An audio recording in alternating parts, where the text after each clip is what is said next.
গোপালদা একটা জায়গায় দেখাচ্ছে যে 11 বছরের ছেলেকে একটা 25 বছরের মেয়েকে বিয়ে করেছে। হ্যাঁ, এইসব তো উচিত না। এরা কারা করে বলো তো? একটা জাতি করে, নিচু যারা তারাই করে, নিচু জাত যারা, একদম নিচু ছোট লোক যাদের বলে। তাই রূপবানের সাথে তুলনা করে। রূপবান হচ্ছে একটা ঈশ্বরের অংশ, ঈশ্বরের অংশ। তার একটা শর্ত ছিল, তার নিজের শর্তের জন্য যায় নাই, তার শর্ত পালন করতে হবে বলে সে গিয়েছে। তাই বলেছিল যে তোমার এই রূপবান কার সাথে বিয়েটা হলো।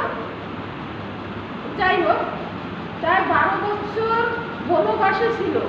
বনবাসে থাকার পরে ওরা যখনই ফিরে এলো, বয়সটা ওদের একই ছিল, কিন্তু রূপবানেরও কিন্তু বয়স হয় না, একই। ওদের দুজনের মানিয়ে গেছিল। ওরা হচ্ছে ঈশ্বরের অংশ। রূপবানের সাথে তুলনা দিতে হবে না। বনে গেল, যে বললো খেও না বনের বাঘ, কিন্তু সাধারণ মানুষ এটা পারবে বাঘের সামনে যেতে, কত গভীর জঙ্গলে যেতে? তাই রূপবানের সাথে তুলনা দিয়ে তো লাভ নাই। তারা হচ্ছে ঈশ্বর, ঈশ্বরের অংশ। ঈশ্বর না হলে ঈশ্বরের অংশ, তাদের পিছনে সারাক্ষণ ঈশ্বর সাহায্য করেছে, ওই জন্য সে পেরেছে। আর তার একটা শর্ত ছিল, শর্ত জন্য সে গেছে।